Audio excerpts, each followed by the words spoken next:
Here we go then. They are gridded up. Carlos will take it from pole. Tidgeny P2, Key P3. Ollie on P4. Allegedly, he had the perfect slipstream that you could ask for throughout his lap, so he's really been boosted up the order there. Mr. MCA will be in 5th, Cyrus 6th, Road Beef 7th, Super GT in 8th. Let's hope we get off the line nice and clean here, as it should be any second now until we've got all our lights. And here we go. It looks like everyone is off the grid, are they? Yeah, looks like we've got a good start. Great launch from Tidgeny, by the way. Absolutely leaves Carlos for dead off the line, and Key looking like he's going up the inside of Carlos too. Carlos being swamped right now. If he's not careful, Basic Ollie's going to stick that Peugeot up the inside into turn 2. Just hangs it around the outside there, but bit of a ropey start from the pole man. Yeah, as we file down this back straight for the first time. Looks like the Toyota just doesn't quite have the starting traction of those MR cars, which are obviously more favoured for a start. Key is flashing his lights at Tidgeny. Might be signalling that he doesn't want to battle, and I think that's exactly what that means, and he sees an opportunity here to break away from the lead, but I don't think Carlos is going to let that happen. See all the cars pile through Big Banky now, and look at that looks fantastic. Yeah, all come flying through Big Banky, amazing stuff. Like you said, Key flashing those lights at Tidge. Come on, let's work together, we've got the hard part done. We both managed to jump him off the line. Let's see if we can break him in these first few laps. Like you said, Carlos not looking like he's going anywhere at the moment as that train flies through the final sector for the first time. I would like to call out Steve, who are going to start there, by the way. Currently up 2 positions in that Aston Martin. It'll be that back straight grunt giving him the advantage in these slipstream trains. Yep, looking like Cyrus up next for Steve. We'll have to keep an eye out on that Aston Martin as we identified early.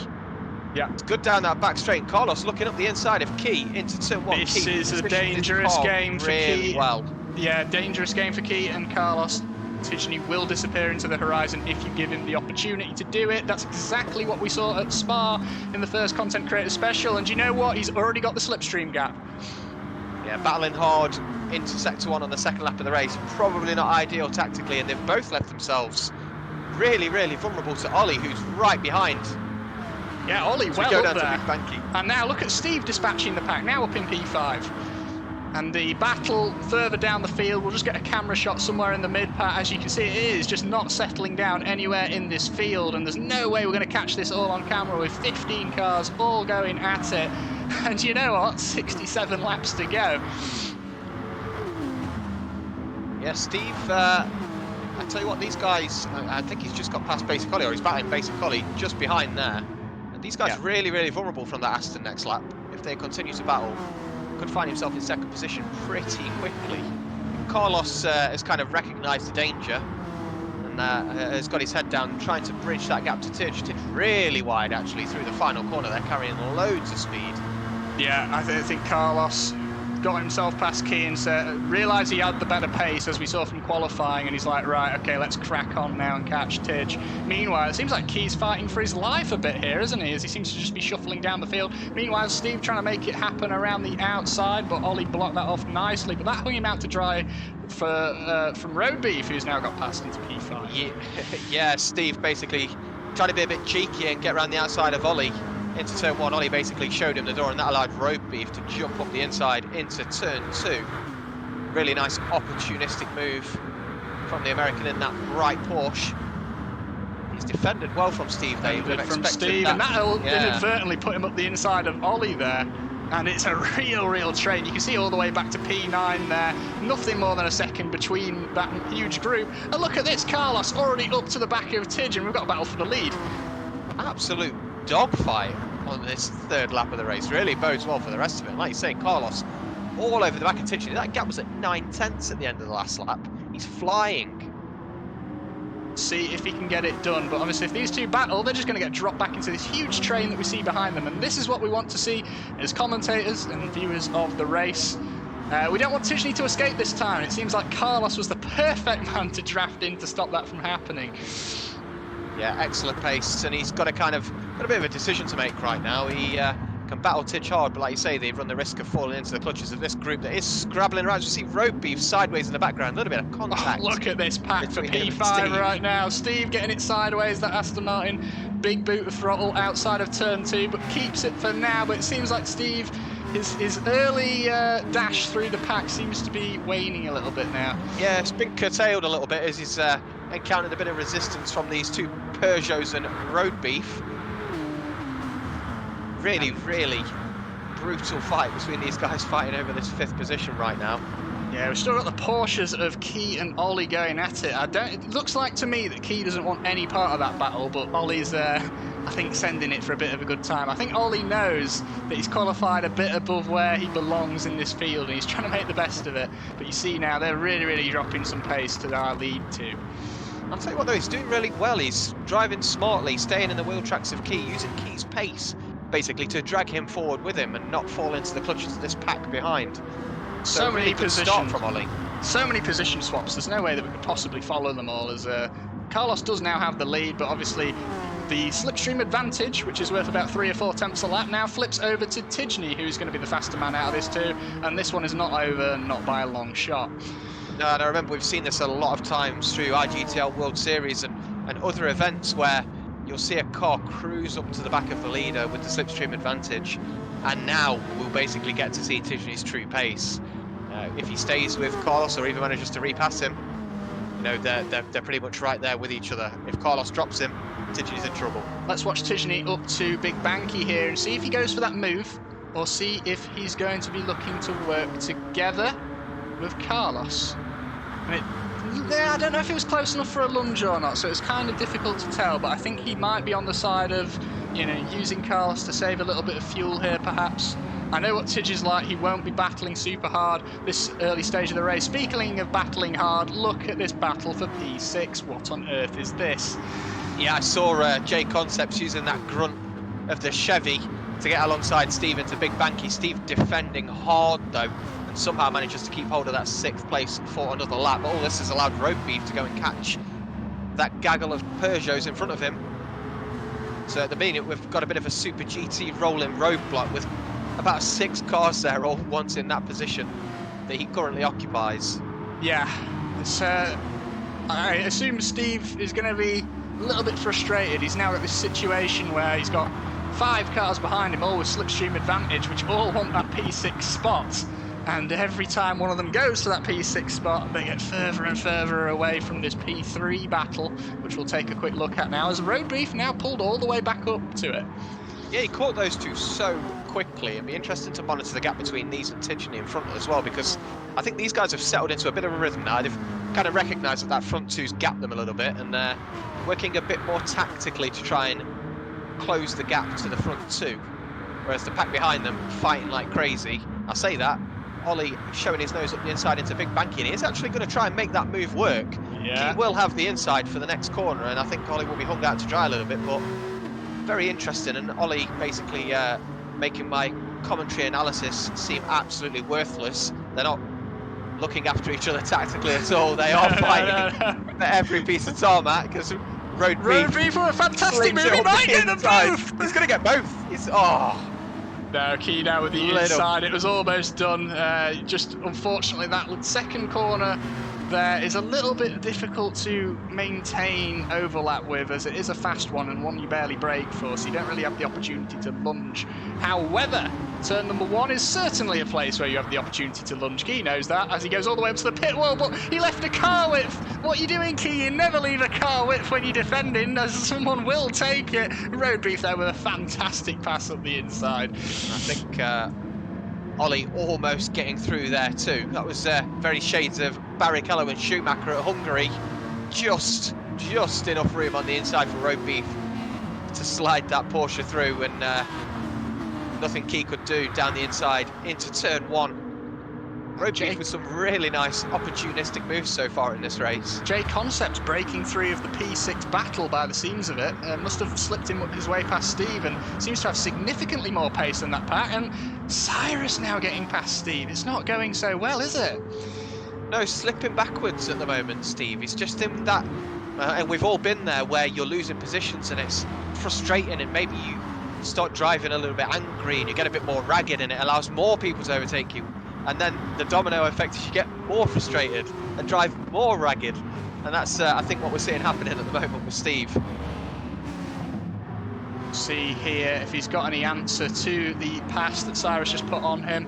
Cyrus was the main man that I was battling with in the last content creator race, and I will assure you it's an absolute pleasure to battle with Cyrus on track. So hopefully, even if it's not quite the result that Steve's looking for, he's going to have a good time doing it. But it seems like now that Steve finally breaking away mercifully from P9 and beyond.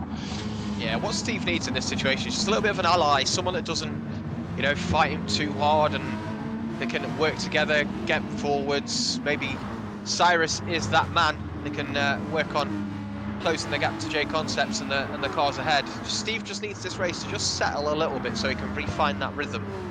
I think he's struggling a little bit at the moment. We'll have a look further up the pack, and do you know what? It looks like Carlos might be dropping Tidgney. Is that a surprise to you? Yes.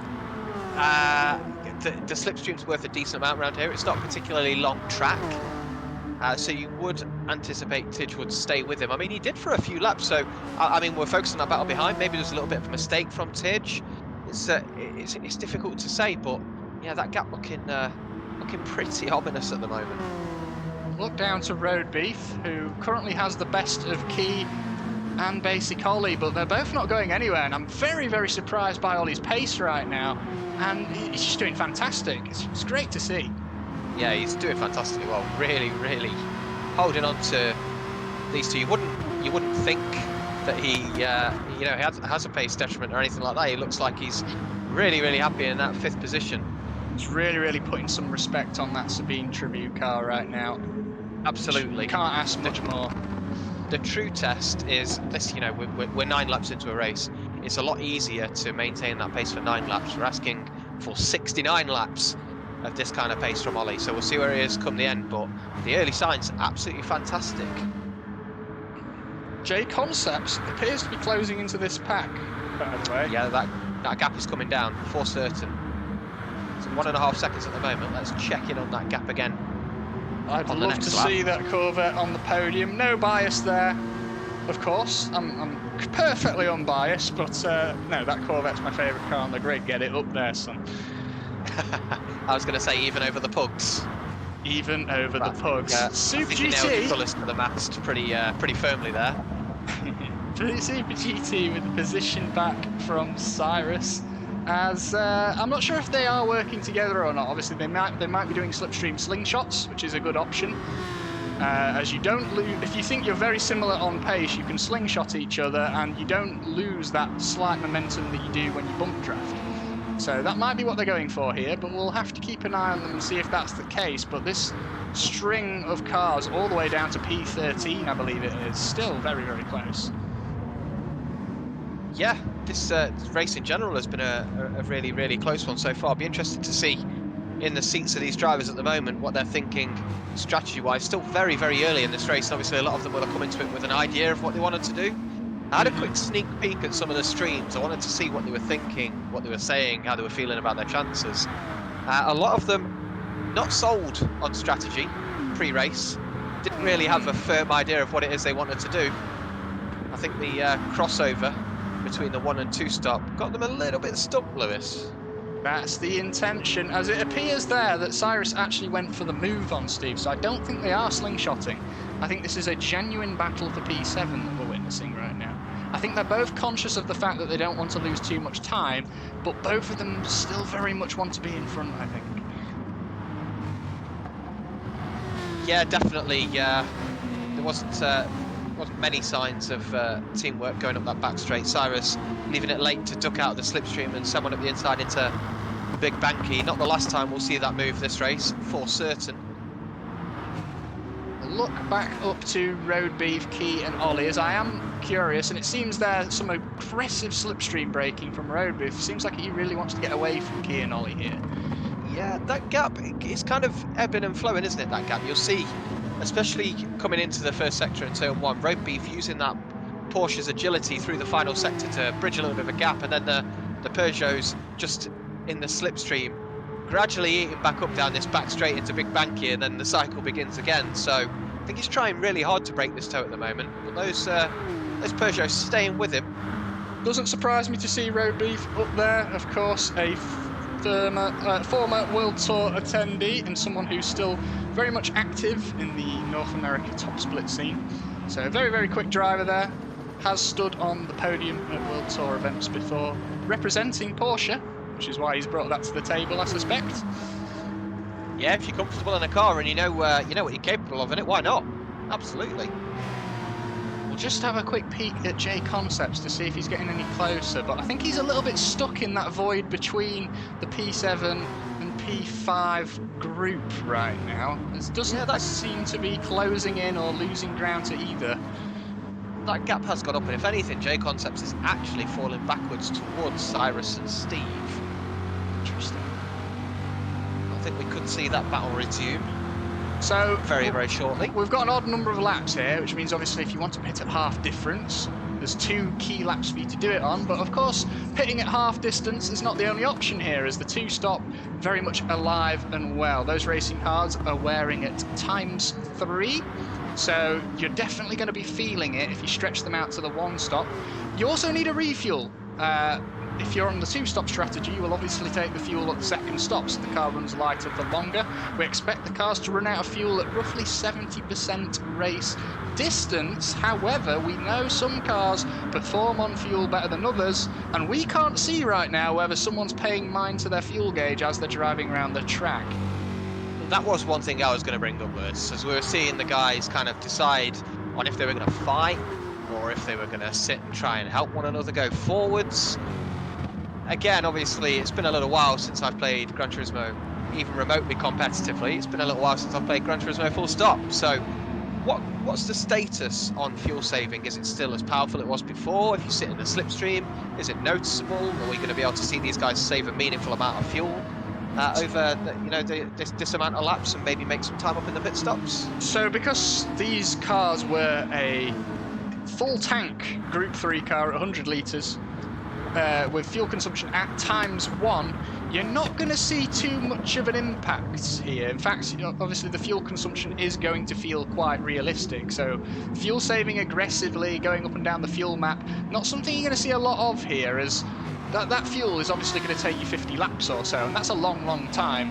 And that means it minimises any impact of saving fuel. So whilst it's not as strong, if you spend a significant amount of time in the slipstream or lifting and coasting behind another car, you will notice a difference. And you will also notice a difference from the cars that are stronger in the BOP on fuel consumption. So we could see this order shake up when we start entering our rounds of pit stops. And again, very interesting to see what these guys opt for. As I touched on before, a lot of them not entirely sure what they're going to opt for themselves yet. So yeah. And J Concepts were a mistake there, and now back in the clutches of Cyrus. That's actually very, very interesting as a development for this P6, P7, P8 battle. As J Concepts will be roped back in now. This will probably stop Super GT from slingshotting Cyrus, as Cyrus will now have the slipstream. And I suppose we'll see who's got the most superior pace out of these 3. Mr. MCA also seems to be making ground to join this group as well. Yeah, I was just going to say, we're looking at that battle becoming a 3. I think it's actually become a 4. Mr. MCA very much within slipstream range and catching this pack of 3. He looked pretty handy in qualifying, actually. We saw him briefly put in a pretty nice lap to go high up the leaderboard, so we know he's got some pace in that car. Yeah, I think what happened is the Toyota FT1s were pretty shocking off the grid start. So they both essentially sacrificed a lot of ground. And that's been a pretty big issue. As you see, Carlos, he dropped his pole position and dropped down to P3 or 4 off the start. I think the same happened with Mr. MCA off the start line. As whilst he qualified in mid-pack quite good, I think he was dropped down to the lower end, as that car just can't quite get going. I assume the first gear on it's quite long, so as soon as you get off the grid start, it just bogs down in those lower revs, and you've just got nothing, as the mid-engine cars that are set up for roaring off of a grid start just boost past you. Yeah, you saw obviously with Carlos, who's at the front of the grid, got absolutely left for dead. Yeah, off the line. Luckily for him, the damage wasn't too bad, and he was able to make up those positions pretty quickly. Whereas if you're in the middle of the pack, as Mr. MCA was, it's a lot more difficult to make those positions back as people are scrapping and fighting. Those battles in the mid pack tend to be a bit more condensed, a bit more frantic, a bit more fraught. So progress has been a bit difficult for him. So you see Cyrus diving up the inside of J Concepts into turn 1. Lovely little move there, set that up nicely. Yeah, I think J Concepts let that one go a little bit because I think he's well aware that the advantage that his Corvette has now as we go into the second sector is it will eat that Peugeot right up in the slipstream, and this should be a very, very good demonstration of the power difference between the two. As you can see, that Corvette's already on the bumper there, and they've only just started the straight bit of the straight. But will he opt for the pass? He's actually lifting a bit there. You could see the car was closing in a very, very big difference of the speed, and then all of a sudden that difference of speed just went away. So I think a little bit of fuel saving is happening in that Corvette of J Concepts right now. Yeah, our first kind of look at someone maybe playing this race a little bit more tactically. Oh, that was some classic Corvette understeer there, if I've ever seen it, as I think the drivers will now be starting to feel the impact of tyre wear as we enter lap 15. So these cars will not be as spry as they were when they started the race. And that corner there that J Concepts just understeered onto the barricade with, that corner is only just flat out. And as those hards fall off of their prime, it can trick you, as a corner that's always been flat out is now very, very dicey to get through there when you're flat, especially with the Aston Martin and the Corvette.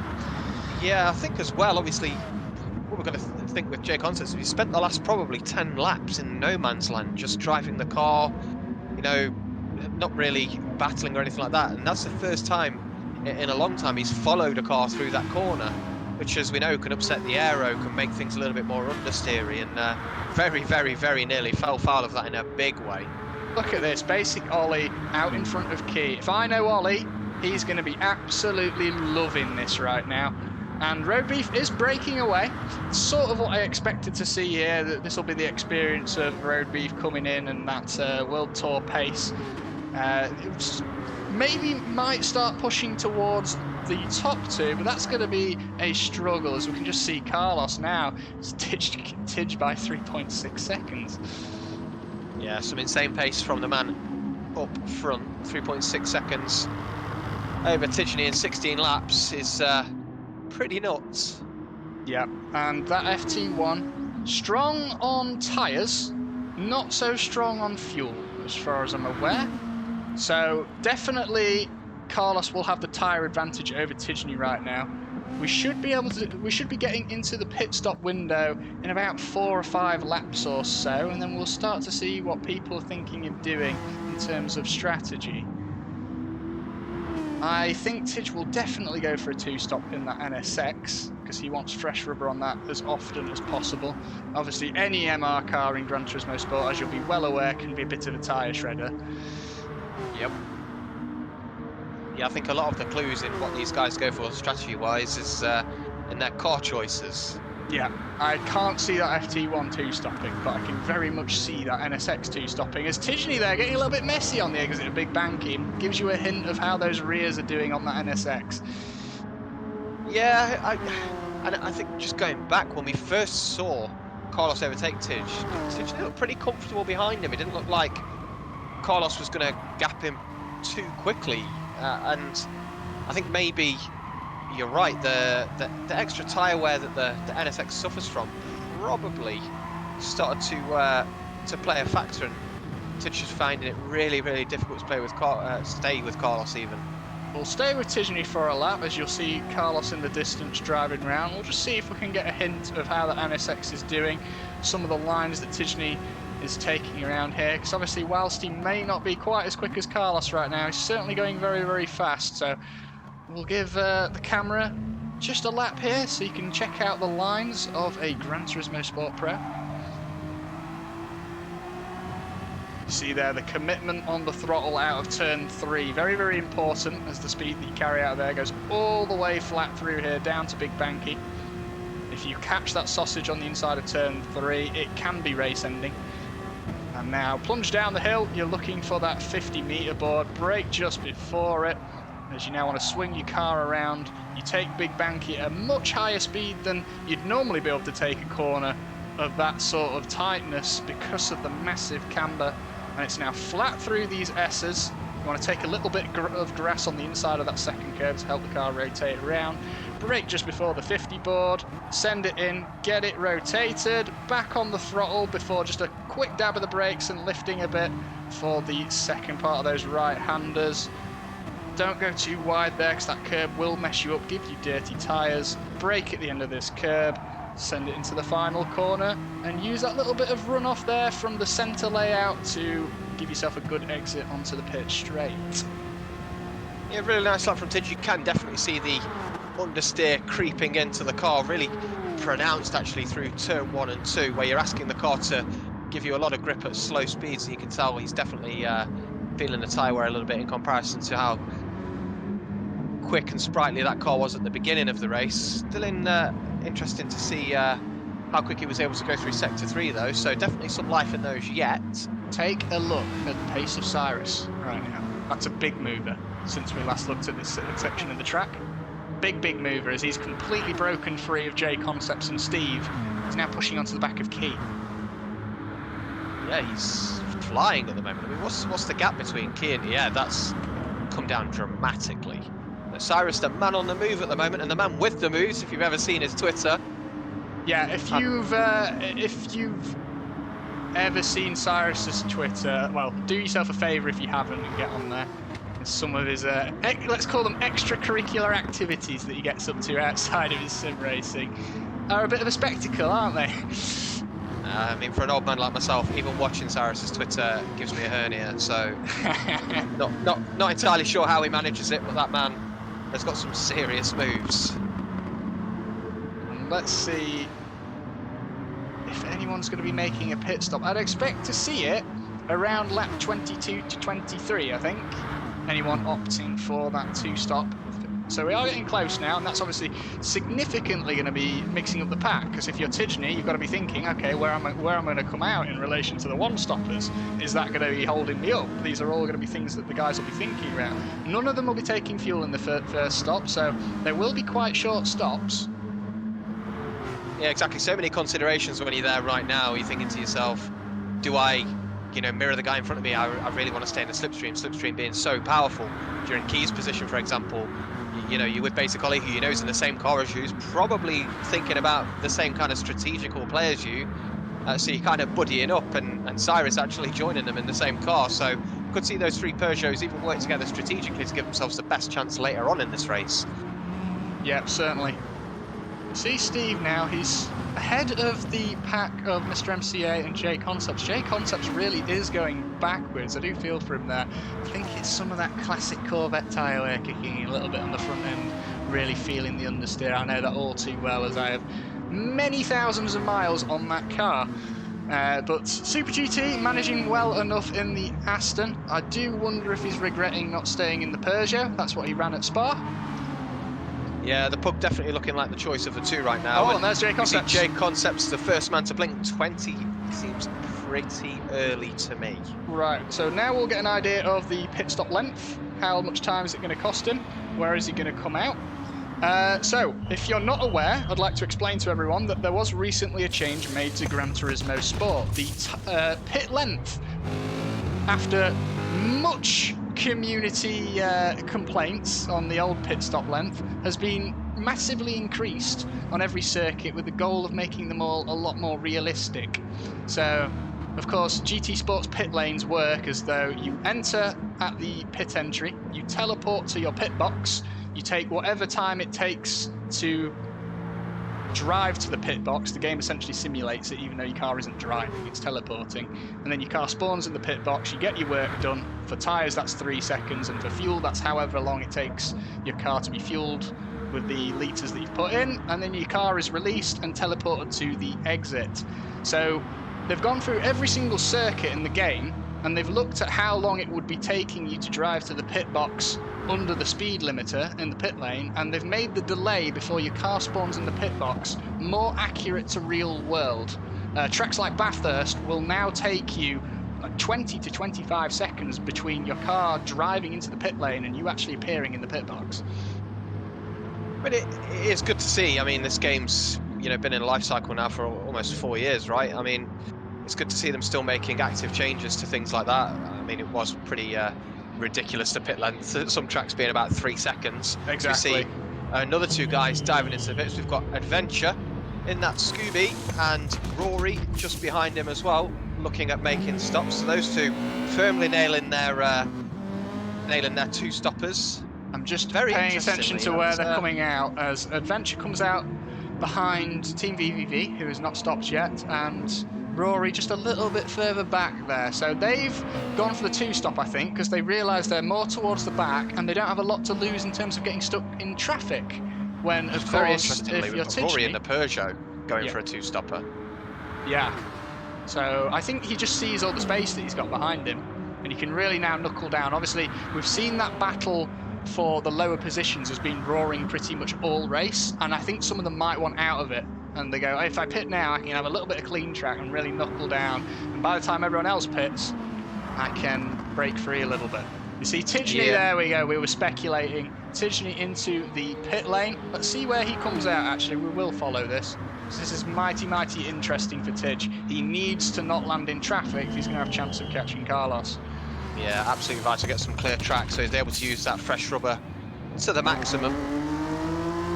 As he's going to come out in a nice bit of clean air here. He's a few seconds behind Monkey Matt, but I think once that car approaches Monkey Matt, it's going to blast past it with the tyre advantage. So I think that's a pretty good spot there from Tidge. Obviously, if he was a few more seconds ahead, you'll see he'd be stuck behind that nightmare battle between Key and Basic Ollie and Road Beef.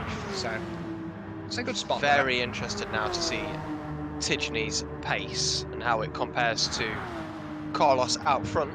That gap before Tidge went in, over 4 seconds. Not going to be easy to perform an undercut. So you can see in red next to Tidgeny's name, that is the gap to Carlos. And if you're Tidgeny, obviously you want that to be coming down now that you're on the fresh rubber. You don't want it to be going up. And I think those tyres are still just getting a little bit of heat into them. Tyres can be a little bit cold when they first go in out of the pit stop, but now they should be in their prime. And through these bends, we should really be seeing that gap coming down. Carlos actually responding and defending to the strategy. He's not going to risk the one stopper. He's going to cover Tidge off and also go for the two stop. Do you think that's a wise call?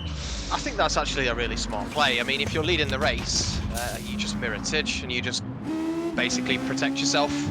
That's all he really needs to do. That being said, look where he's come out though.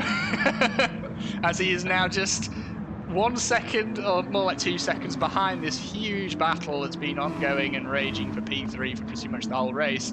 So he might have trouble clawing his way through this now. Yeah, he definitely didn't need that. It's not ideal. I think he's got the pace necessary to clear these guys in short order, though. Obviously, they're on worse rubber too. What he really wants to see is all three of those dive into the pits simultaneously at the end of this lap. But yeah, I think it's a wise call, even though he has come out into a little bit of traffic. Just protecting that first position. He doesn't have to do anything risky. I mean, the one stop at that point is the unknown quantity, right? Whereas if he covers Tidge, he knows exactly where he stands. So pretty smart from Carlos there, I would say. It's battle raging between the three pugs. It just doesn't stop, does it? Every time we come back to it, it's just like nothing's happened, and there's always a different one of them in front. Yeah. But Cyrus now up in this field. Obviously, we saw him catching earlier, but he wasn't up there initially. But Cyrus very much has entered his name into the battle. And the pugs are all going to continue. And that means that Carlos will get held up. The question is now, how quick does Carlos dispatch this? Yeah, I think he's going to struggle to clear them all in one lap. As they're literally being a two-wide roadblock right now. I mean, these guys are all fighting for position, and realistically, Carlos is part of that battle now. So, needs to be smart and make sure he gets through these fairly quickly. Just pick them off lap after lap, or wait for them to start battling between themselves and see if you can pick yourself up a couple of positions while they're focusing on one another. But all the while, you'll have Tidgeny in clearer air, hoping that this happens. You know, look at that. Do you see the amount of time you just lost? I was quiet there for a second because I was just really watching the cars into the braking zone, and Carlos just losing tons of time being stuck in this train. And it turns out, I don't think in that FT1 that responding to Tidge was the correct play, as he is going to be losing some time to Tidge now, certainly, as he's pretty much hard capped by the speed of these pugs right now. Gets past one of them, but still two to go. Yeah, it's definitely taken longer than ideal. I'm still in the pro 2-stop camp though. I think if you're behind the front two, then yeah, go for the 1-stop. Do what Road Beef looks like he's doing and take the risk, because you realistically have nothing to lose. Same with these Peugeots. But if you're leading the race, I think responding to the guy behind you was the right call. Yeah. He does have a big gap still. That's definitely one thing to look at, as his gap still large. So he's doing and even all though right. Even though he's caught in this battle, let's not forget he is still the net leader of the race. And if we look back to his battle with Tidge the first time around, he had the pace to see Tidge off pretty handily. So yeah, I don't think it's the end of the world for Carlos at all. So he looks to line up Ollie into Big Banky. Ollie would be wise to just let him go. Yeah, and he did. Big lose lift as little of the time throttle. as possible. And Key, I think Key is going to very much understand what's going on here. He's no stranger to an FIA race.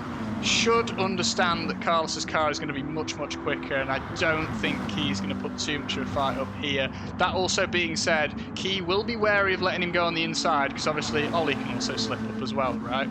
So, and just also steal that position. So Key's going to be watching it, but I think he's going to be letting Carlos pass in a safe place here, putting up not too much of a fight about it. Yeah, I mean, Key's been doing this for a long time, ever since pretty much the beta, so he knows exactly what to do in this situation, and we'll see him, I think, concede pretty easily into turn 1 here. Just maintain a big lift of the throttle, if you saw that. But he was very, very cautious there not to let Ollie get up the inside. And Ollie did get a little bit of a cheeky nose there following Carlos. I think that's what Ollie was looking for. But I think... He did, but he's put himself in a bit of strife, as he's got a Cyrus up his inside now, and Mr. MCA all the while. I think he's actually had a bit of a hand from his fellow FT1 driver, Carlos, kind of derailing these guys a bit, has allowed him to catch up. You see Tidgeney there, just a few seconds behind next to Monkey Mat, which is the next pack of cars. They're just a little bit further down the straight if you look at the track map. But Cyrus passed Ollie, but very tight to the inside by Cyrus there. Sorry, he was very, very close to the grass on the inside there.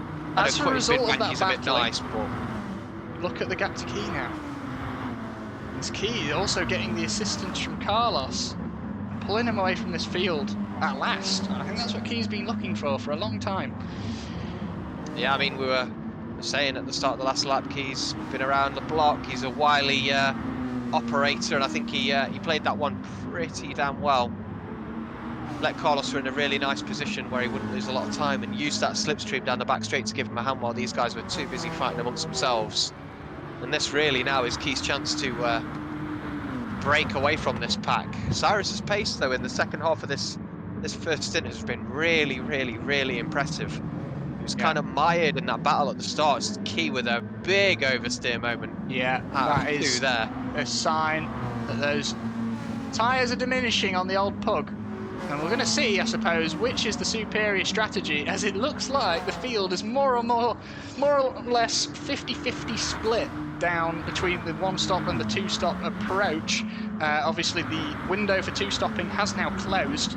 If you are currently still on track, you're going to be waiting for about halfway distance, which will be like lap 34, lap 35 before you're making your pit stop. Yeah, the 2-stop ship has well and truly sailed. You'd be pretty botched if you went for it now, I think. Especially as the tyres wear when they have more weight on the car with your fuel. So you actually, most of the time, you want to make your early stops in the race. If you're going for a 2-stop strategy, you want to make that one a little bit shorter, as when your car is lightweight in the final stint, you're going to be able to push those tyres out another couple of laps. As your car is, about 70 kilos lighter. That's quite a lot. Yeah, and I think we've got a couple of guys really, really relying on that being a factor at the end of the race. We're going to have, I think, especially J Concepts really struggling in that final stint.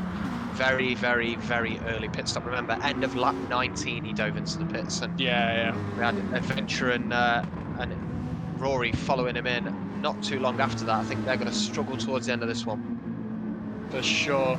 Just seeing Cyrus now, keeping the camera on Cyrus and seeing if he's able to push back up to Key, and it is close. He's currently 0.5 of a second away from breaking back into the slipstream bubble, which is, of course, 7.5 tenths.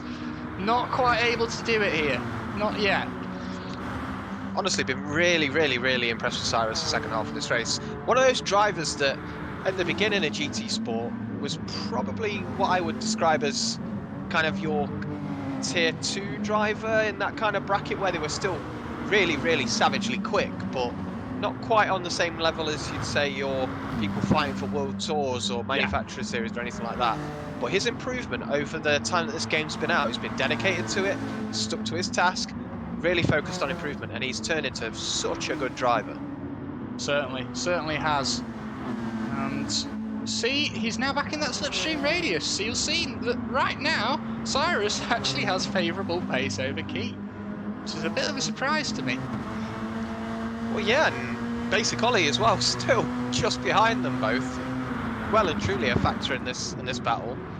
Yeah, we thought at first that Ollie had, you know, his perfect slipstream on his quali lap, was a little bit overqualified and would seem trend downwards, but he's proved us wrong and really shut us up as he's now hanging with where he started, the exact position where he started, still at this stage of the race.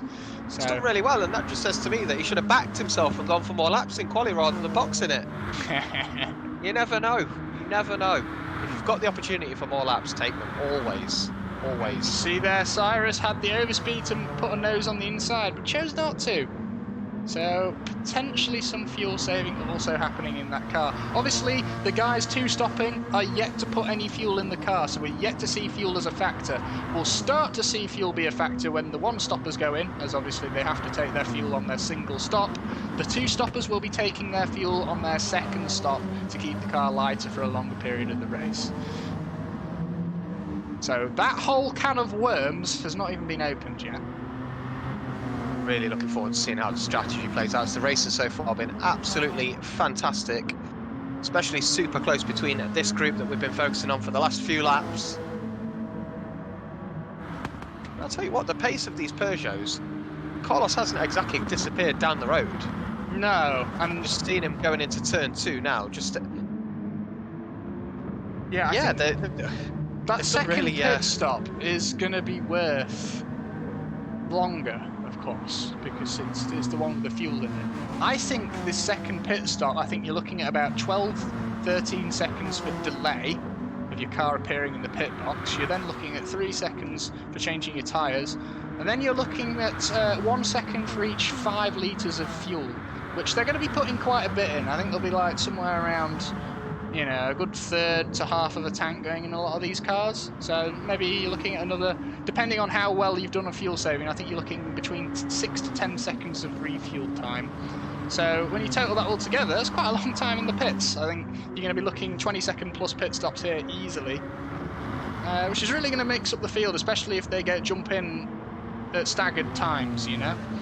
Yeah, that second pit stop is going to tell us a lot about how this race is going to pan out. Just looking at the time screens, trying to figure out in my head who's got the strategy call right, who's got it wrong. I mean, there's a 4-second gap right now, give or take, between Road Beef and Carlos up front. They've both got to stop again. Yeah. But you've got to factor that Road Beef is going to be stopping very soon. Yeah. Whereas Carlos is going to be stopping later. He's basically 10 laps into his stint. Yeah, Road Beef, a very, very interesting wild card here, which we've not quite paid attention to. We will jump on for a bit, because obviously, out of our lead 3, our lead group of drivers, our World Tour competitors, he is the one who has gone out and done a different strategy.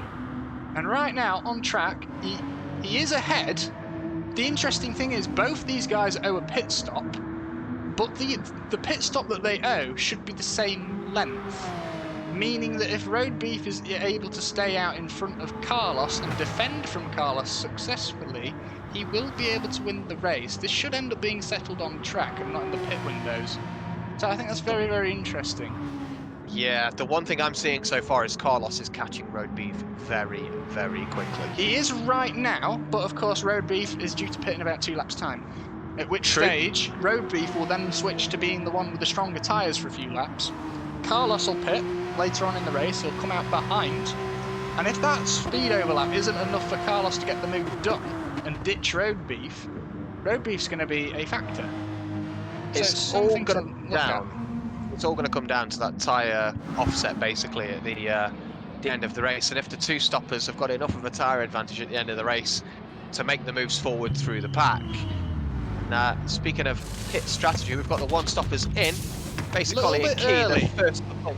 I think, for me, I'd have gone another lap or two. But, of course, they're relying on the car in this second stint being much lighter and that saving the tyres more. Not a lot of fuel going into that car of basic Ollie or Key there, by the way. The nozzle not in for very long at all, so I think there's been a lot of fuel saving happening on these guys' behalf. Yeah, and, realistically, they should still have a pretty decent, hefty amount of fuel left in that car. We're on lap 33, In as fact, you said. I know exactly why that fuel nozzle wasn't in there for very long. They've been in slipstream for this entire race. Obviously, while you're in slipstream, you don't have the wind resistance. Pushing against your car on the straights means you use less power to get down the straights, which means you use less fuel. Being in slipstream is favourable. Most of the time, if you're, out of a full tank, if you're in slipstream for the whole thing, you'll save about 5% of that tank naturally, from what I've found playing GT Sport. So just because these guys have been in this train this whole race, they're going to be favourable on fuel over a lot of the other guys, even if they've not made an active effort to save. You've also got to be pretty smart when you're factoring that in, because if you spent the majority of the first half in the race in the slipstream, and Gran Turismo is telling you that theoretically this amount of fuel should get you to the end of the race, and then all of a sudden you don't have slipstream, you can pretty quickly find yourself with not enough fuel in that car. Now, Mr. MCA is in, and obviously he was very close to these guys before the pit stop, but Mr. MCA has spent less time in the slipstream. Let's see if my theory is correct. And it is. So there you are. Mr. MCA much further behind now than he was before the pit stop window. This is why we pay you the big bucks, Lewis. Kind of insight, you just don't get it anywhere else. Just so smart, just so many brains. Just no one's ridiculous. Ever worked out that slipstream equals fuel before. This is a world first exclusive scoop here on the IGTL Content Creators Special. Don't share it with anyone else, it's our secret. Yeah, the 73 of you in here, shush. Don't tell anyone else that. It's never been found out. That's literally a scientific breakthrough. The Mercedes F1 team don't know that. Can't comment. For legal reasons. Right, let's have a look at... Let's see where Tidgeny is. He's now just blown past Cyrus, interestingly enough. Yeah, Tidge definitely didn't get held up by that group as much as Carlos did. No. Probably owing to the fact that they all pretty helpfully decided to dive into the pits as he cruised up to the back of that group. Now, unless Tidgeny is somehow saving a mass amount of fuel, which I don't believe he is, I think Carlos just too strong on pace here. The one that I'm interested in right now is right here, which is Carlos versus Road Beef. Road Beef still out ahead, still has not pit. He's pushed this long. We're now in the second half of the race. I think the one person that's got to be worried right now is Tidgeny. Road Beef's pace has stayed pretty consistent. He's hung on. He's got a 7-second gap now to Tidge, with both of them still to pit. I think that battle could be the one that we see come to a head towards the end of the race. So, let's see. Road Beef surely has to pit here, because he doesn't want Carlos to get past him on track. He doesn't the smart want play is that to to pit happen. and not battle. He needs to dive in this lap, in my opinion. Let's see if he does. There he goes. There he goes. So let's have a look then. We're going to follow this pit stop through, because where Road Beef comes out, very, very important for the complexion of this race, I think. See there, he's coming with 28 fuel. That is less than Cyrus, as you can see on your screen right now. Yeah, very, very, very interested to see where Road Beef filters back in and what his gap is to this Peugeot battle. Oh, that fuel nozzle is in so much longer than Key and Ollie. That fuel nozzle was in for another 3 seconds or so. Still got a good gap though. Still a really good gap to those guys behind. Like basically 6.5 seconds. So do you know what? He's coming out in a really nice area of the track here as well to stretch those new tyres for a bit. J Concepts will be in the pits roughly soon, as we saw that he was in very, very early first time. So yep, if he follows the same pattern, we'll be expecting him in pretty shortly. Be interested to see which stint he decides to stretch out, because it's going to have to be one of them. Let's have a little bit of a ride on board with Road Beef then as he chases down this pack in front of him. You can see Steve and J Concepts there in the horizon. He will be moving now in this portion. And this is the time where he really needs to hit some good laps because he needs to come out ahead of Carlos. That is imperative for his race. He needs the opportunity to defend from Carlos. When Carlos completes his 2-stop, he needs to be there. It's all about maximising his pace advantage over Ticheney as well. I mean, this is basically the ideal scenario for Road Beef right now. He has clear track, he can utilise all the strengths of those new tyres and really basically put pressure on Ticheney at this point and try and stretch out that gap for when they both dive into the pits. I may say both dive into the pits when Ticheney does his second pit stop of the race. So that one definitely all to play for, I think. There's some working together going on with J Concepts and Steve because I'm not seeing a lot of movement there. But you know what, that's something that we will take a quick look at and see what's going on between these two, because it's been quiet on Steve's front and J Concepts' front for a little while in terms of the broadcast. So we'll check in and have a look and see what's happening. And that is clear as day bump drafting right there, so that answers my question. So you might actually see these guys rising up here as all their opponents are out of the way due to strategy. You might see these guys rising up through the field. Yeah, nothing to lose for these two. Might as well see what you can do by getting yourself an ally out on track. And I think after that first frantic few laps, they both deserve a bit of a break, a bit of time to relax and reassess the race. We're in that stage of the race now where obviously the two strategies have completely diverged and everyone's all over the track, and it's impossible to follow what's going on until everything comes together at the end of the race. We'll just have to see how it falls for the guys as obviously everyone completes their pit stops and they're all out there in racing order again. Yeah, and luckily we won't have too long to wait. These two stoppers will be joining us in the pits very, very soon. Yeah. But I just have a horrible feeling that Corvette in particular is going to be a bit of a boat coming in. We saw how much J Concepts was struggling at the end of that first stint, which probably prompted such an early pit stop. He was clearly struggling as we saw him, nearly make big contact with the wall on the outside. Coming through the third sector, sure. I think you have to take a bit of short-term pain, and maybe this is the time to do it. You stay in the slipstream of that Aston ahead, kind of use Steve to drag you forward a little bit and give yourself a little bit of a break through this higher speed stuff that demands a little bit more of the tyre. Just try and stretch this stint out a little bit so that the race comes back to you at the end. Now, I'm seeing a little bit of clusters of arrows further down the field. That's still Key and Basic Ollie, who've just been inseparable. I was going to say, look, Key and and Basic Ollie together again. Yeah. And we'll look a little bit further back. Interestingly enough, we find Cyrus and find Mr. MCA there, slacking off the back of them a little bit. So we'll have to keep an eye on that one as well as this race continues. I think two things from this one. You've got Cyrus, who probably used a little bit more fuel, kind of fighting his way up through the pack to join this battle. Didn't have the benefit of the slipstream that the two guys ahead of him did, but also pitted a little bit later. I believe it was 2 or 3 laps before Cyrus dove into the pits. One of the later one-stoppers, so theoretically, those tyres should stick around on his Peugeot for just a little bit longer than the two ahead of him, which could be the big brain play at the end of this one. Now, I just want to hop on board for a bit, mainly because I feel bad, because we've not talked about him once. VLX Adventure, having a very, very quiet race.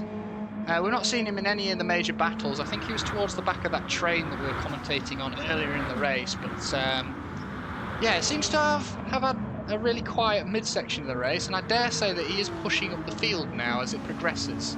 So maybe one to watch. Also rocking that Subaru, which is one of a kind on the track right now, so we don't know how that car's performing in the long term.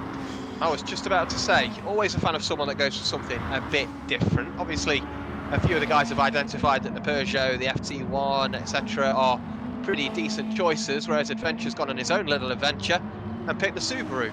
Yep. And you've got to admire that. That's ballsy, and I love it.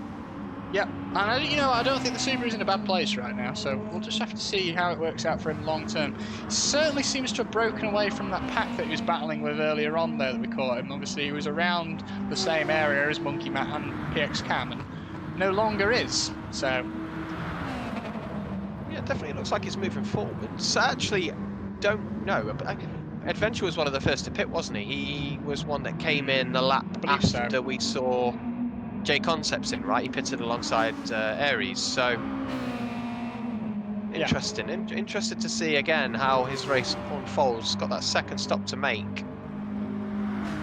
To jump to the front real quick and just see the gap between Tidgeny and Carlos. Currently sits at 8.8 seconds. It's gone up a little bit in this later stage, but that's not very much actually. The gap seems to be stabilising just a little bit. Road Beef, currently P5, now pushing up to the back of J Concepts and Super GT a little bit. But I think Super GT and J Concepts working together is paying dividends right now. I think they're gaining themselves a tenth or two every lap with that bump drafting arrangement that they've got going on. I honestly expected Road Beef to close that gap far, far quicker than he has. That tells me that Road Beef's not going slow, but actually the guys in front of him have significant pace. You see Badgerman there, a lap down, playing nicely with the blue flags there, which you like to see. That gap from Carlos to Road Beef is actually increasing ever so slightly as we look at the delta. It was up as high as 24 seconds as we saw Road Beef go through turn 1 and turn 2. Yeah. So you just see, the interesting thing about what Steve and J Concepts are doing is they've got two power cars bump drafting each other, which means that, look at that gain on the straight. That's where the time's coming from. My word, that was 0.4 of a second. So they've picked each other to work with, and that's really convenient for them both. As the two power cars on the circuit, they've both sort of found each other on track here, and they're using that power as an advantage and really, really just pulling massive gains on the handling cars on the straights. And yeah, I think they've both played a little bit of a masterstroke there, and they're probably playing their way back into this battle that they've seen with the Peugeots all race. I think we'll probably see them come out somewhere close to that at the end. See, the thing is, right, when you're a power car surrounded by handling cars, you're sort of capped on the straights, right? Because you have to go too wide, and when you go too wide, you cost everybody time. But now these two power cars, they've got out together and they're working together. They've got no other handling cars around them to slow them down. They're able to do, high end of 160 miles an hour down the straight, and no one's stopping them. They don't have to slow down. They don't have to get off the throttle to stop them from going too wide with the much slower cars in the field. And if we just jump on J Concepts and I'll F10, and we should be able to see what speeds that car's hitting. And yeah, no, that's exceptionally fast for Group 3. He's touching 170 mile an hour, which you barely ever see in this class. So certainly a lot of speed coming out of that Corvette in the slipstream right now. Yeah, that's pretty ludicrous. It'd be interesting to jump on board one of the cars a bit further back and just see what kind of speed they're topping out at without the yeah, we will do that. So Tidgeny, comparison. Tidgeny's a good example, someone on the opposite end of this. So when he gets onto the main straight, I will pull up F10 and we'll see how he's doing. We'll watch him through turns number 1, 2, and 3 though, and we'll see how those rears are doing on the NSX. As we know, he was struggling with them a little bit earlier on.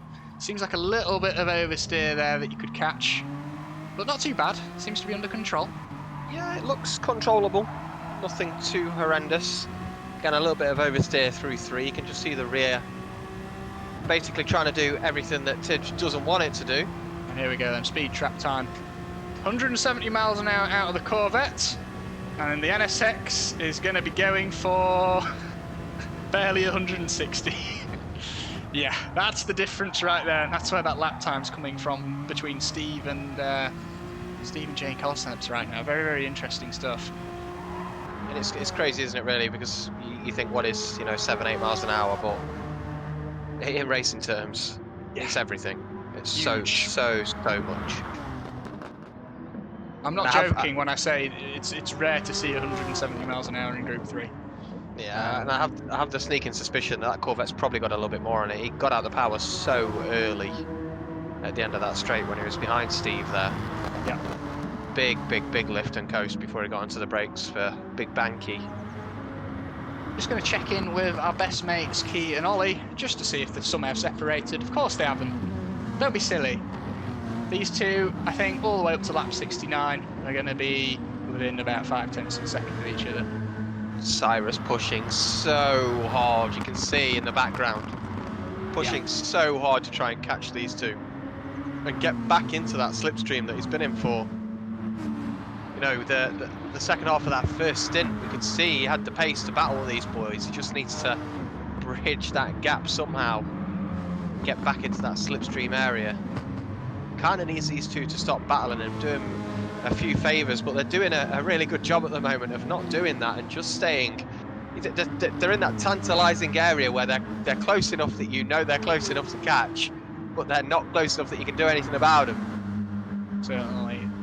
And I think we're getting fairly close to our second phase pit window here, aren't we? I think we're a few laps off it. And then that will be it for the race.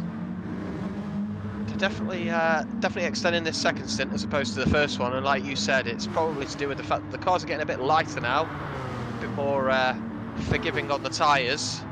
I think we're next 2 laps we might see people start to come in. Oh no, Tidgeny a little bit early there.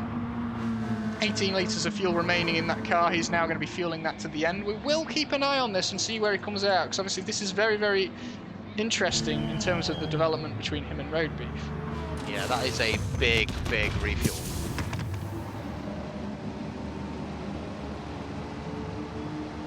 A lot of litres going in there. Third of a tank went in the car there. Comes out next to Badgerman, but of course Badgerman is a lap down. As soon as Badgerman realises that, I think he's going to let that one go really quickly. Yeah, time's out of the way pretty much. And interestingly, that's 7 seconds. Tidgeny is behind Road Beef now on track, which, if I remember correctly, was roughly about the gap that it was before. I don't know if he's going to do that. I really don't know if he's going to do that. That's a long way away. To make up. It's a lot of time to make up. So yeah, we're starting to watch this field develop now, as we see where Tidgeny now slots in relation to Road Beef, and we now see what Tidgeny has to do to catch Road Beef in order to keep that P2 position. Carlos, I think, unless we see a big mistake out of the FT1, don't think we're going to be seeing too much of him, because he's just been so dominant. He was 10 seconds up the road from Tidge before he pitted. That is, of course, unless Carlos's car is massively down on fuel. That's the only other thing. Yeah, I mean, we'll see when he dives in. I know the general consensus is that the... big fuel difference there between Super GT and the Corvette of J Concepts, who, of course, we've seen him throughout the race, sitting behind, lifting in slipstream a lot, and that's the difference right there. Steve is now going to have to take an extra 20 litres to get to the end, of course. Yeah, that is a pretty rough sight if you're Steve and you see that when you get into the pit lane. That 10 litres of fuel is going to mean there's a pretty hefty gap between these two coming out of the pits. Oh, look at that. There That's got to feel absolutely gutting when he's been behind you for so long and he's now not even in slipstream radius. Oof, that's rough. That's very rough. That shows, even on a ×1 fuel race, if you take small consideration Steve fuel management, that's the difference it can make. But J Concepts there clipping the grass on the exit of 3 and nearly threw that away immediately. Yeah, big swapper. I think he's obviously just seen the opportunity that he's got to break Steve and get away. He's putting it all on the line through that first sector. Yeah. I think if we look at it on track there, Steve's lost, I would say, 2 seconds net. Yes. The J Concepts through that in about a 10 litre offset, as we see offset on the screen actually. Lovely from his timing. Yeah, kind of 10 litre fuel offset. So we can kind of, when Carlos comes into the pits, do a little bit of guesstimation on how much time he's going to lose or gain on Tidge. Remember, Tidge went into the pits with 18 litres of fuel in the tank when he made his second stop. Yeah, I think the only way that obviously we're really going to see that battle spice up is if we see that car come in with a big fat 0. But of course, he must still have fuel in the car, as we're seeing him continue now longer into lap 47. And he pitted very close to Tidgeney the first time. It was within 1 lap, and this time he's pushing that car out much further. Yeah. I think as well, if you remember, thinking back to that first stop where he came out behind the Peugeot, spent a few laps in the slipstream range of those Peugeots, which at the time probably didn't do him a lot of favours, but might actually be paying him back a little bit now. Look at the gap between Tidgeney, Key and Ollie. That is close. Very close. And we saw them very, very early in the race before the breakaway happened. And of course, they were similar on pace. And if that Peugeot's better long-term than the Honda, Tidgeney could be in a little bit of trouble here, do you think? He could, you're right. It'd be interesting to see if that new tyre gives him a bit of love over the next couple of laps and we see that gap come down. I think what he's got to worry about is these two guys have been working together for the entirety of the race to know where one another are strong and weak, and they have the added benefit of that slipstream. So you say they've been working together, but I remember a few distinct occasions where Ollie just Hail Married it into Big Banky. Oh, definitely. You've got to spice it up every now and then. But they have, for all intents and purposes, shared the same piece of tarmac for all 48 of these laps so far. So I think, yeah, if they can find it in themselves to work together and try and use this draft to close that gap to Tidge, I mean, looking at it at the moment, Tidgeney's definitely got a bit of a pace advantage. He's got the fresher tyres. These guys are going to need a bit of a miracle, but I mean, it's touching distance. You never know what might happen. But it's definitely something that could spice everything up a bit. The gap to Road Beef is not changing. It's definitely not coming down. You'd hope if you're in Tidgeney's shoes that gets a bit more pronounced as the race goes on, and remember those racing hard tyres on Road Beefs have done a lot more laps. Mm-hmm. They're going to be very worse for wear by the time he gets to the end of this stint, whereas Tidgeney, in theory, light car, less tyre wear, he's on the more aggressive strategy, so he's hoping at the end of the race that he'll have a bit more pace. It is 24 seconds between Beef and Carlos. That is looking quite unlikely. But I know the pit window is roughly in that area. It just depends how much fuel Carlos needs. Got to imagine that FT1 is going to be tapping dry. He's not had slipstream. I'm really, really impressed. I mean, we looked at Tidge Pit, 3 laps ago now? And I expected Carlos to be diving in pretty much the same time, if not before. Remember, we've been told that FT1 is bad on fuel. It's one of the worst cars on fuel in the field, and he's managed to eke this out. We're approaching lap 50 and he's still not done his second stop yet. Yeah. I mean, he's no slouch, of course. Former Nations Cup World Finalist.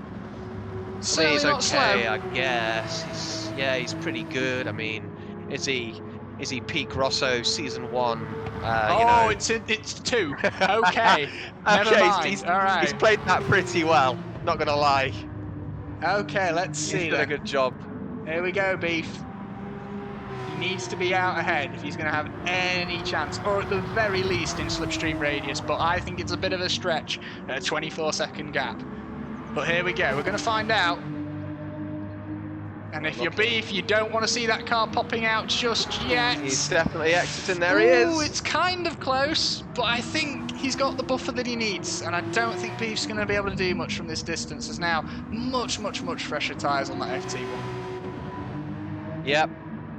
Carlos has played that to absolute perfection. And ran his fuel down right to the very bottom. He's got a lovely light car for the last 20 laps of this race. He's in the best position of anyone out there. He's got the freshest tyres. That's goodbye, isn't it? Should be a formality from here. He's dropping a little bit of time on the first few corners out of the pits, as obviously those fresh tyres have to get up to temperature. But from about now or so, after Big Banky, that's generally a very good corner for heating your tyres up. He'll be good to go now. That'll be thank you very much, I think, as soon as we get into this third sector. Especially as Road Beef's tyres, of course, they've got to go. They've already done about 15 laps, and they've got to go about another 19. So. Yeah, I think Road Beef looking at securing that second position. Now, just going back, I think I remember very Very early on in this race, you predicting something about these cars will last for 50 laps on fuel? Yep. How does it feel being right all the time? Yeah, it's pretty. I mean, it's pretty good. Of course, it's not so much as a prediction as much as I'm the one that set the race up. Lewis has driven all of these cars multiple times. Is anyone left a pit? I'm not quite sure, but this I'm looking down this order and I'm going, yep. This seems pretty much like the order we're expecting at this stage of the race. I think we've pretty much cycled. Key, Ollie, Cyrus, and Mister definitely all made their stops. They're on the one-stop strategy. Obviously got Tidgney on the two-stopper, a little bit further ahead, trying to close down Road Beef.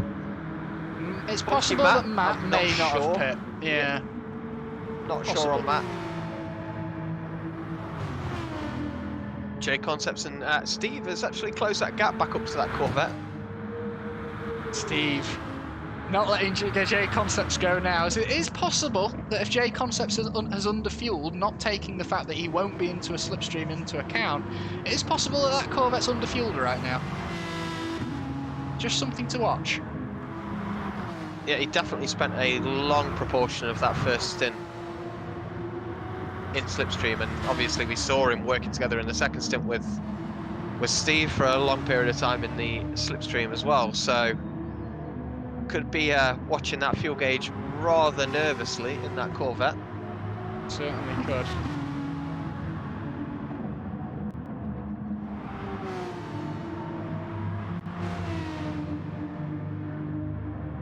I have had word from the rest of the IGTL staff that everyone is very into this, very focused. A lot of the streams you see, you're seeing a lot of focused faces, a lot of quiet driving, really getting your head down, pushing now for this last stage of the race. It's always the case when you do these races where it's, yeah, we're going to do a nice creator race, YouTubers, bit of fun, 69 laps, lol. Yeah. And then you get to the actual race and the game face comes on, and all of a sudden it's serious. So we are, certainly, obviously you've got experience of endurance racing as well, but it's at this stage of the race where you're looking at that car in front of you and you start to grow a real attachment with getting that next position. You see you've got about 15 laps left. The field's always spread out, as it always does for an endurance race, but you're always looking at that car in front and you go, yeah, P4, that's the target. If you're Cyrus right now, you're looking at Ollie and you're going, yeah, P4, that's mine. Exactly that. You want to make sure that you're not... It's really easy in these races. As they get longer, you get more comfortable, you grow into a bit of complacency, you're maybe not as hungry for those positions, and then all of a sudden something happens ahead of you, but because you've coasted for a few laps, you're not there to capitalise. Really, really important, as we see Cyrus, perfect example of that. He's not resting on his laurels, he's back with these two guys ahead of him, and he wants that fourth position for himself, so all to play for still at the end of this one. And Mr. MCA right in the mix as well. It looks like the battle for P4 is going to be the blockbuster finish that we're looking for in this race. Yeah, this is definitely the battle on track for the end of this one. Obviously we've got Steve and J Concepts having a bit of a scrap over P9 as well. Cyrus looking up the inside of Key. That is a not nice wasting move. any time. Very not aggressive. wasting any time at all. Key sort of had to yield a little bit there as Cyrus really got using that extra space on the curb, getting it up the inside, nice and aggressive. He wanted that move done right there. Cyrus's mid-stint pace has been really, really impressive. He's the one that seems to come alive at this period of the race. He's the man on the move. We saw it at the end of the first stint where he caught these guys initially. Yeah. He just seems to, I don't know whether it's he's preserving the tyres better early in the stint, so he's got a little bit more at the end, or he's just holding a little bit in reserve, seeing how things play out ahead of him, and then giving it the beans at the end. But I mean, there's some people who are able to perform better the less grip the car has. That is actually a category that I fall into. So you see, with an endurance race, you really see all these different strengths and weaknesses come out. That is a dive. And you know what? He's done it. He stopped for the corner, got it on the inside. Ollie turned in instinctively because he just didn't expect that one to come, but he's managed to hold it off for now, but it was a good effort. I feel like that falls under the please. category. Yeah, I feel like that falls under the category of one of those moves where you're like, I'm late on the brakes. Okay, we're going for this, I guess.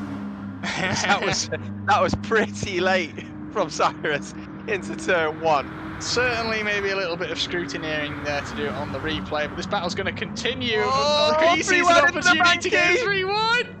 Is Key going to That's come away with the best unbelievable. of that? Mr. sees an opportunity as well.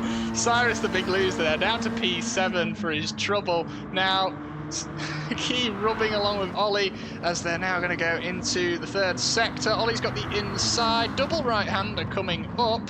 You would assume Ollie's going to be able to hold this, but Key with great overspeed there on the outside. Will he be able to hold that on the outside? If he does, the next corner goes left. No, not quite.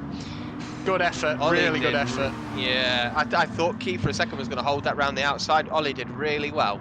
Just cheekily, as the corner tightened up to show Key a little bit of dirt on the outside, just ruin his run out of that corner enough so that he couldn't stay alongside.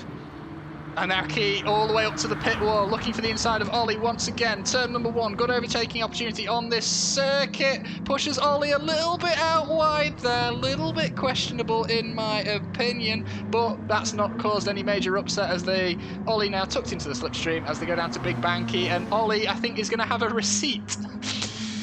I think, yeah, the elbows are definitely out in this one now. They've kind of escape that mid-race lull, and it's all to play for. They see that lap tick coming down and down and down, and again we see them going side by side into Big Banky. Ollie on the outside, Key on the inside, and Cyrus sees the gap.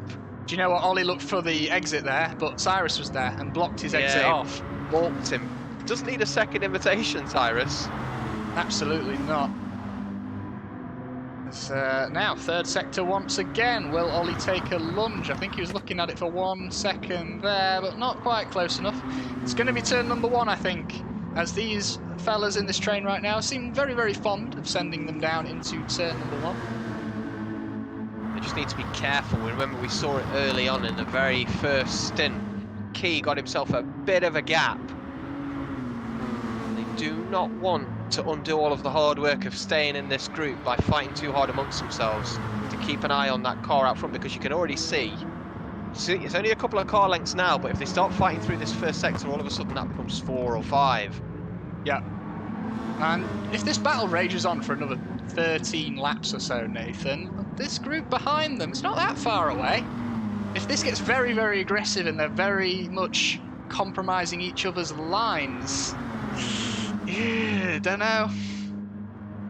Stranger things have happened. I mean, if they carry on battling like they have done over the past few laps, I mean, you would imagine it's only going to get more fierce as the laps count down and the opportunities dwindle. I do want to jump on board with Mr. MCA's. I think he's just got a fantastic perspective of this right now. Yeah, he's got the box seats right now. He's got the perfect tickets right in the middle. He is the looming Toyota behind the pub wars, looking to pick up the scraps. Well, you see, no action for a couple laps here. I think Key's got out in front, and I think he's got a lot of pace under that car, so everyone's playing catch-up a little bit here in the slipstream. But as soon as Key drops back again and gets within lunging range, I think this is going to quickly all kick off again. Yeah, absolutely. These guys will know Key's got a decent amount of pace in that car. A, won't be wanting to let him get away, and B, know he's less dangerous when he's in the middle of the pack, and we'll be wanting to quickly put him back there. And I'm looking at Cyrus here because I think he's going to be the main instigator again, especially if Ollie falls out of the slipstream range of Key. You're going to see Ollie become very, very vulnerable to Cyrus, I think. Yeah, absolutely. As I said, Cyrus looks like the man with the pace, to me at least. If you were to put all these guys on clear track, he'd be the one with a little bit of overspeed, I think. Look at that defence.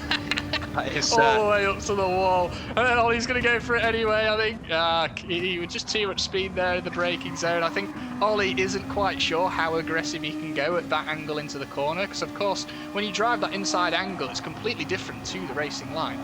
The braking zone and turning changes.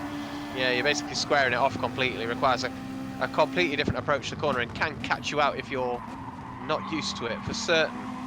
That gap behind, just keeping an eye on it. We've lost a driver. It's got Super GT and J Concepts behind us now. Monkey Matt disappeared. Maybe made a mistake. Yeah, maybe making a mistake, maybe pitting. I'm going to try and get a look back there now with the camera. Not pitting. No, he's just fallen off the back of our current leaderboard. He's still very much there in the fight. Just sitting there in P10 in the wheel tracks of J Concepts right now. Yeah, But I have a feeling want it's to been keep eaten up by following the... this because I think I just saw too wide. Yes, I did. He did. Yeah, I think Matt's just been eaten up by the bullet train there. That is the Corvette and the Aston. Yeah, I think they're making a lot of ground right now. But Key, I think, has now just clicked a little bit as this car's now moving into its lighter, lower grip state. Seems to have a little bit of an advantage, even though he's running at the front and should, in theory, be the slowest because he doesn't have slipstream. Just seems to be very, very quick right now.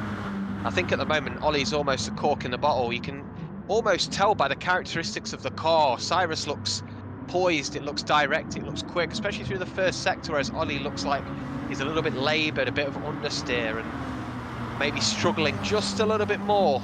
I think it's going to be in Cyrus's best interests to get this move done. Yeah, he needs to get past quickly and make sure he doesn't lose that slipstream to Key, otherwise this one is GG. I know for a fact that Cyrus has got that P4 target in mind. 10 more laps to go. So, do you think... I'm going to ask you right here then, so soon as we've got 10 to go, who is it that you think is going to take it out of these four? Who's going to be on top of this P4 battle?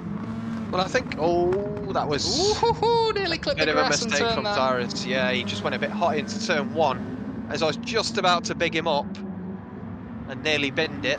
Yeah, it happens. Yeah, I think it's a balance right now between the experience of Key and I think the pace of Cyrus right now. I believe out of the four cars, he's the one with the pace.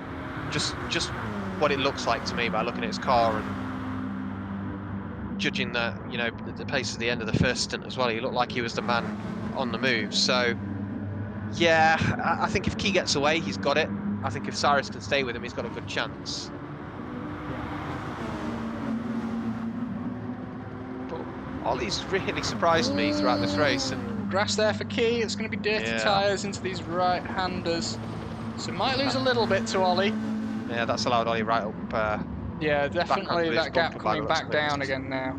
Of course, the slipstream a tiny little bit more powerful the closer that you are. If you're towards the back of that 7.5 tenth slipstream window, it's not going to be quite as powerful towards the tail end of that as it is right up to the bumper of the car. So you do want to be within that 4 tenth radius really if you're looking at making moves. We'll see now if Ollie is able to hold that through the first sector. If he can, he's in range for a swing at Key, I think, here into Big Banky. Yeah, you can just really tell in that first sector it's where Ollie's struggling the most. He's just picking up buckets of understeer. You can just see Cyrus and Kira are able to take much more aggressive lines. They're able to come back from turn one and really chop through two to get a good run out of that corner, whereas Ollie's chasing the car throughout that first sector, really, really struggling to get it to come back over. So that's not allowing him really to be as close to Key as he wants to be to make the use of the slipstream and make the use of that move down into Big Banky.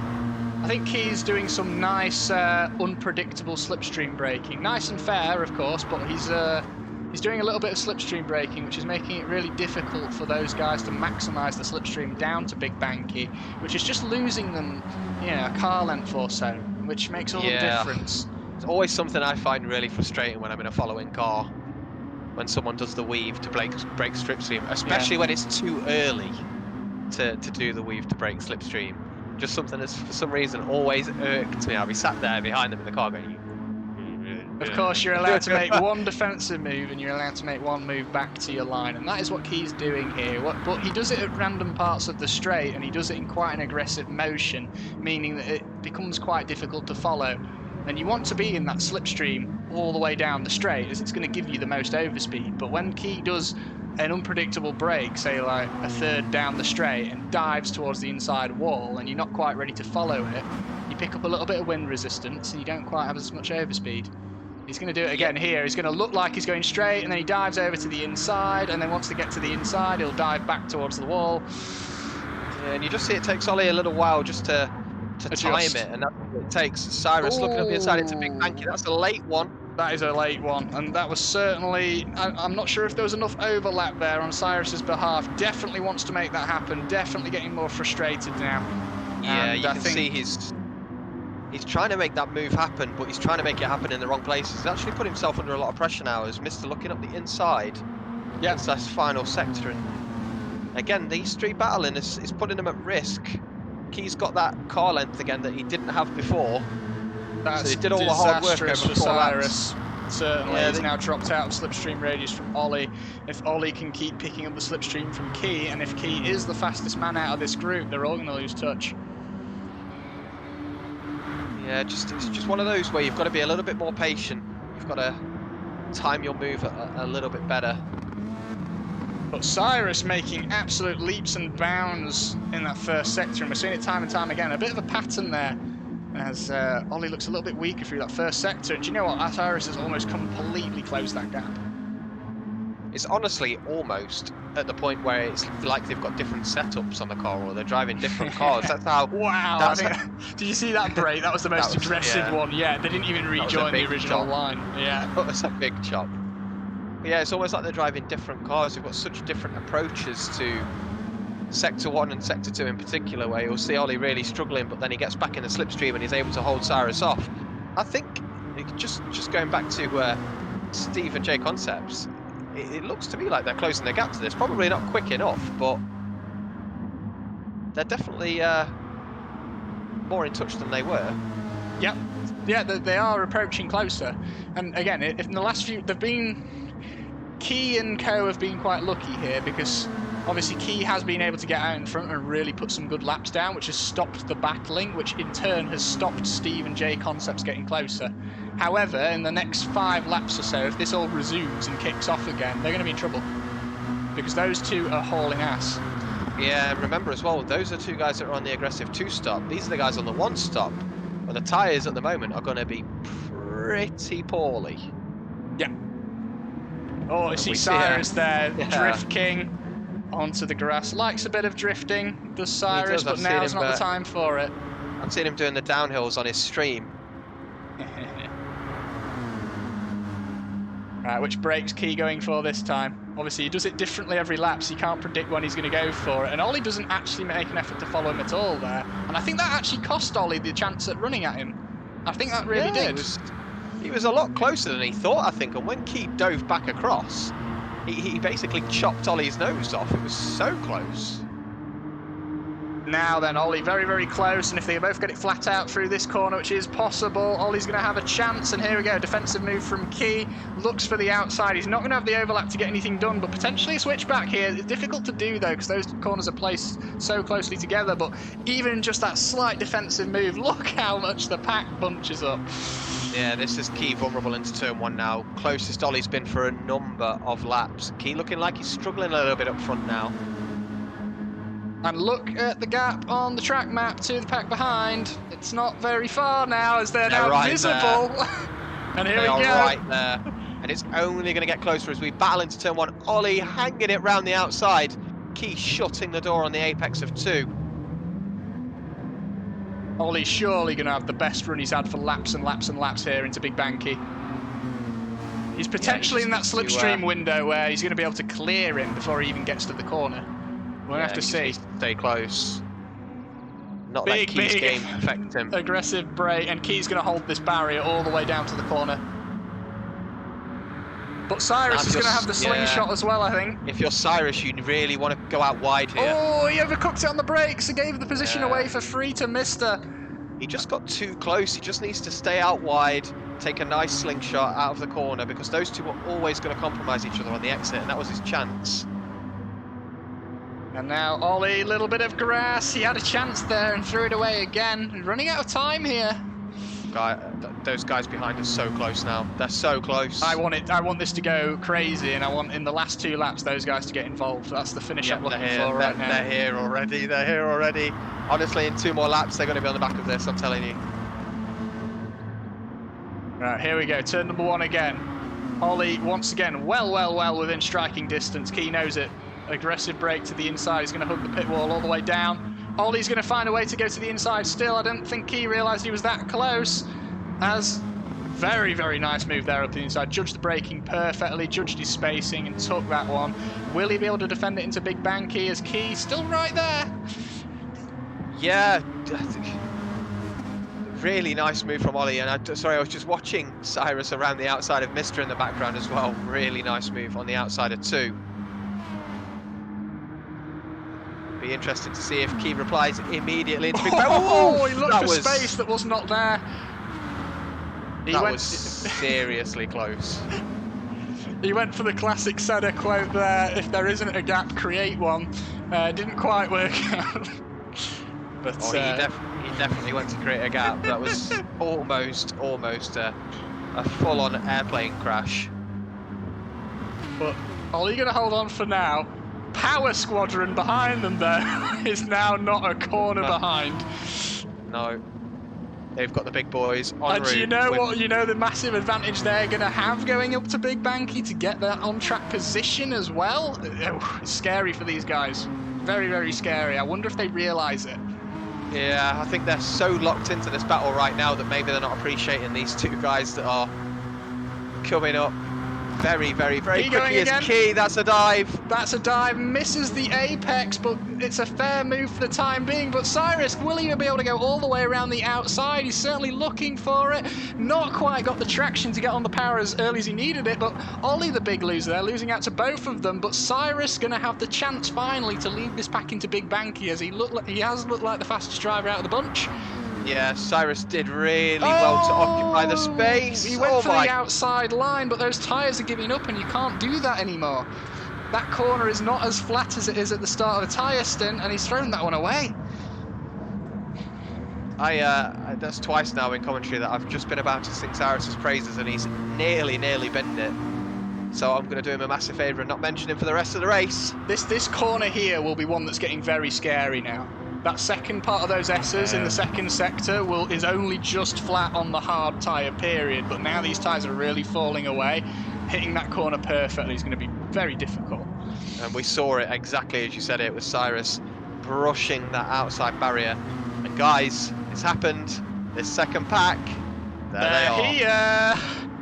And do they realise it still? As Ollie now in range to make another move, and here we go again. And all this weaving that Key's doing as well, that loses you microseconds, and the Power Squadron behind them aren't doing that.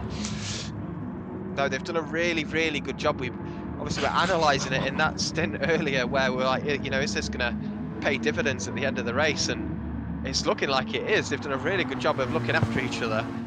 It just remains to be seen that when they see the result, the potential result on offer, they've got coming up with this gaggle of 4 cars ahead if they continue to help each other out, or it's gloves off time. Lap 69 has the potential to be a very, very, very special lap.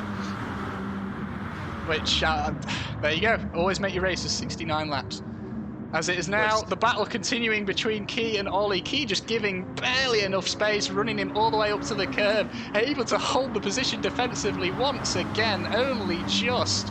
Cyrus trying to go around the outside of the end of Sector 2, and he gets it. I didn't expect that. Yeah, that was extremely brave. It's overshot. He just manages to keep it on track, and Mr. not quite close enough to capitalise there. It is all falling apart, and Steve and J Concepts have now fully arrived as it's 2 to go at the line. They have got 2 laps to get this done. They are now on the pack. These guys fighting like crazy ahead. Keep defending in his usual aggressive fashion. So Ollie's going to try and go around the outside anyway. Key been really, really good actually at defending the inside of 1, but coming off the brakes and trailing enough into 2 so that you can't go around the outside. Oh, Mr. on the inside of turn 3. We've not seen that yet this race, but couldn't. They're I think both he in hit the trouble sausage. Now. Yeah, and now they Steve are both in trouble now. Just hit the jackpot, but can he find a way through? Obviously, this corner's tough to do flat at this stage of the race. I think he's going to get past Mr. He's going to have to bump Cyrus through, though, because he's boxed in. No, he's not. Mr. gives him enough space. Going 3 wide into the bank. Going 3 wide into Banky. Ollie and Key are breaking away. Will Steve have enough space to get it done? The car not quite with a handling advantage over that FT1. Gonna get ahead of Cyrus for now. This is turning into disaster for Cyrus real quick. I'm not convinced he's going to be able to get back past those power cars. No, and J Concepts sealing his fate there, being quite aggressive and sliding his way through. Cyrus not giving up yet though, and he's got the inside line into the next right. And does really well to hold on to that position. Ollie and Key stopped battling at precisely the right time as they've managed to get a bit of a reprieve from all of this. Yeah, but they should be safe on this final lap. If they go very, very silly on this final lap, Steve is still there to pick up the pieces, as is Mr. MCA. Can Mr. MCA keep P6 from Steve as well? There's a lot going on here, and I think we're going to see a lot of movement as we now go on to lap 69, and we are not leaving this battle. No, final lap. Fight for 4th place. Key is currently the man in the pound seat, but there's another 5 drivers behind him that would all love to be there. Can Key keep it from Ollie?